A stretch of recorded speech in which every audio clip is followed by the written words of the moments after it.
क्या आपने कभी सोचा है, अगर आप बार बार हारने के बावजूद अपना सपना नहीं छोड़ते तो क्या होता? इस कहानी के नायक ने भी कई बार हार मानने के बाद भी यही सोचा था कि शायद उसे अपना सपना छोड़ देना चाहिए। 40 बार से ज्यादा सिलेक्शन के लिए गया, लेकिन हर बार नाकाम हुआ। कभी गेंदबाजी में, कभी बल्लेबाजी में और कभी विकेट कीपर बनने की कोशिश में भी वो फेल हुआ।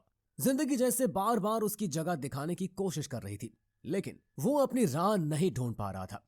एक दिन जब सपनों की पिच पर बोल्ड हुआ तो उसने सोच लिया था अब क्रिकेट छोड़कर पढ़ाई करेगा। आर्किटेक्ट बनने की राह चुनी और 5 साल की पढ़ाई के बाद 3 साल की नौकरी भी की, लेकिन मन कहीं और था। फिर एक दिन उसने पिता से कहा, पापा, नौकरी से अब मन उचाट हो गया है, एक आखिरी बार ट्राई करने दो, अगर इस बार भी नहीं हुआ तो क्रिकेट छोड़ दूंगा। पिता ने इजाजत दे दी, नौकरी छोड़ दी और फिर से क्रिकेट को अपना सपना बना लिया।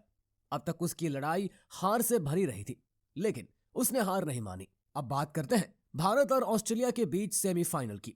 ट्रेविस हेड के शॉट से डर कर लोग टीवी तक बंद करने लगे थे, लेकिन तभी कप्तान रोहित शर्मा ने गेंद थमाई उस लड़के को जो एक समय क्रिकेट छोड़कर आर्किटेक्ट बन चुका था।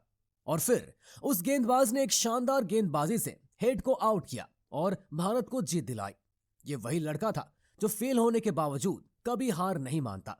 क्या यह कहानी उन तमाम मिडिल क्लास लड़कों की कहानी नहीं है जो एक दिन नौकरी से थक हार कर जीवन की पिच पर फिर से अपने सपनों की गेंद फेंकते हैं?